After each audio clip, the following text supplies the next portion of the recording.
What's good? What's poppin', everybody? It's your boy Avataryaya, and today we'll be talking about a Naruto To Boruto Shinobi Strikers review, the PS4, and this is exclusively to the digital version, because there's a lot of issues with the digital version of this said product.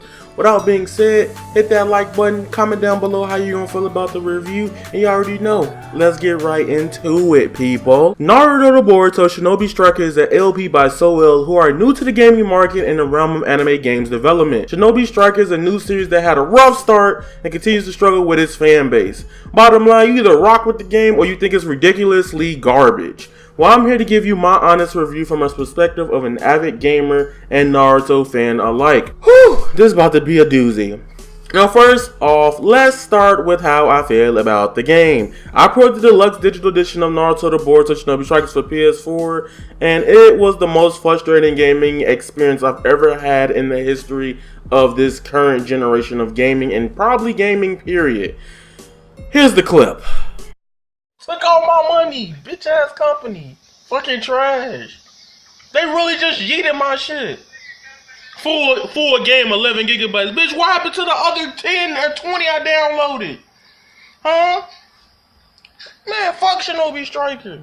Like literally, this is low-key the No Man's Sky of anime video games. Me and countless others spent hours on end trying to get the game to work, but the service was still busted day one. A lot of people games digitally still act as the demo while they can never play the game still to this point, and there's still at the current of this release of this game has not been a true update to fix all of the bugs or glitches at this point.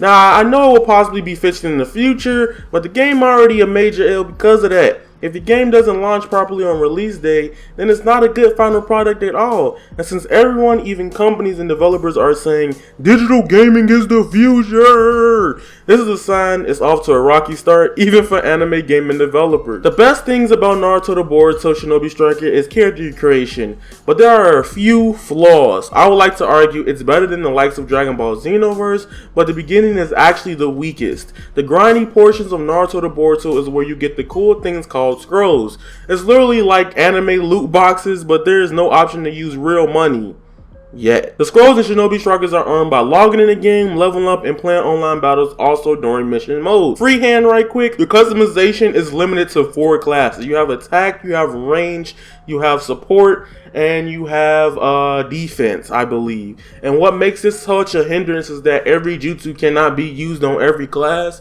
So you're limited to what options you want to use, and it's kind of hard when you're a fan of the game because there's certain jutsus that are only tied to a specific class. You can't play the game generally with just classes. You need to have a team built around certain types of, you know, different class types and supports. So that being said, that may be a hindrance for a lot of people, and it's frustrating for me as a Naruto fan.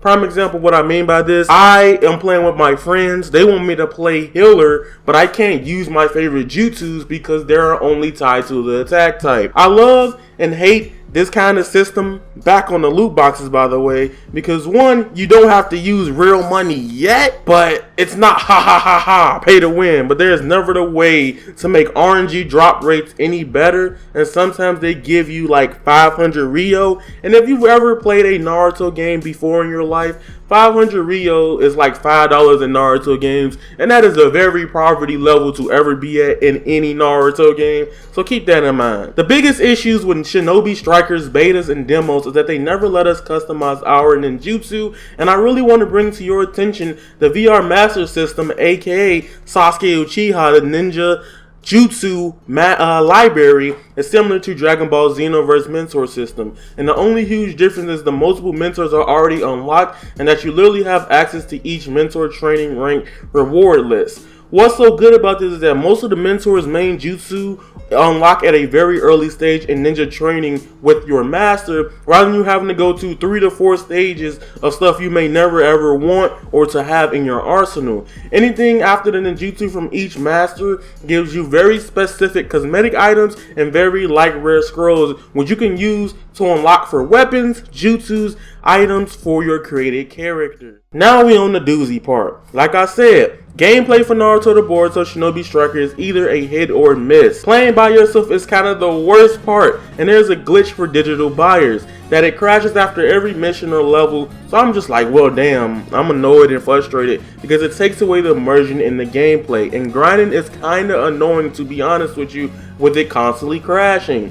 Yes, they fixed the camera, but only to a certain extent, whereas in most cases it's better, but overall a hindrance, making the camera still a huge frustrating factor within the gameplay. Another big problem with the gameplay is the lock-on feature. You better off not use it because lock-on does not work in a manner to where it should. Having it tied to the analog stick was one of the worst ideas of all time. Just like any online PvP game with earnable skills, you might find yourself frustrated trying to fight everyone with better equipment, but it's not impossible. The overall layout of a single match is tedious and frustrating sometimes, whereas there's no tech options and only one substitution jutsu depending on health bars in battle available, making it where fighting multiple players at a time makes the camera go haywire, and it's impossible unless you have a specific loadout to push players away from you. aka you gonna struggle a lot. My biggest issue with Naruto To Boruto Shinobi Strikers is what I call limited choices. You can't really play one mode specifically in Naruto To Boruto Shinobi Strikers because they want you to grind levels and find missions around that map. This takes away the true experience of grinding because I love mission mode a lot due to it actually having cutscene, story mode like and stuff of that nature, but after a certain amount of missions completed, if someone forces you to do something else, and I kind of find this like, hey, you there, hey, let's not let them grind one thing out because they can say it's repetitive and player base could drop off. Best way for them to make this game live a longer lifespan, I'm throwing up air quotes, is to constantly add more stuff or drop more things at a time. Whew. Alright, my final verdict on Naruto To Boruto Shinobi Striker is that the day one launch of the digital version has been one of the worst experiences I've ever dealt with in any game in history.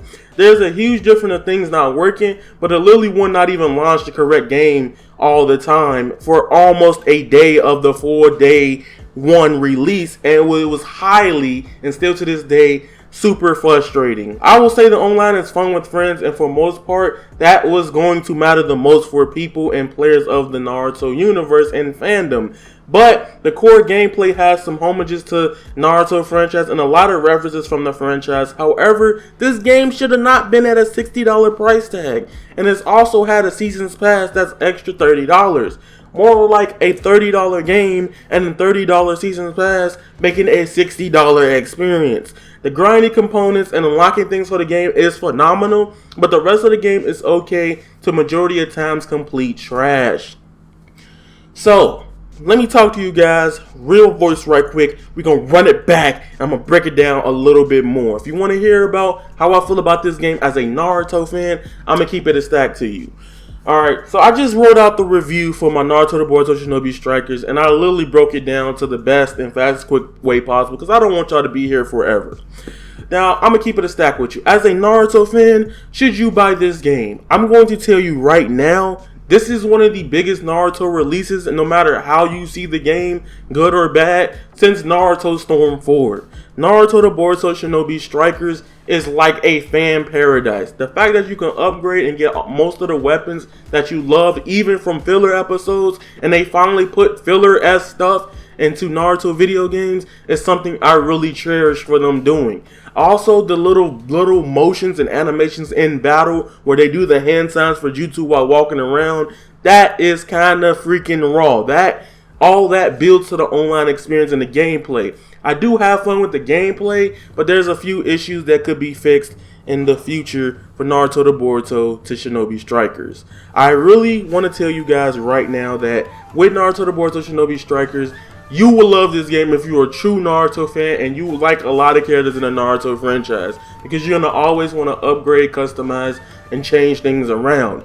However, after a certain amount of time, I say about a week or two past this game, you're going to possibly be bored with the game. So it's an experience that you may hop on here and there, but however, if this game is not getting updated as frequently as like some other games in the past, it's not going to last that long. So that being said, comment, subscribe, tell me how you guys feel. Your boy out. And remember, you guys are golden and that is raw. Squalor.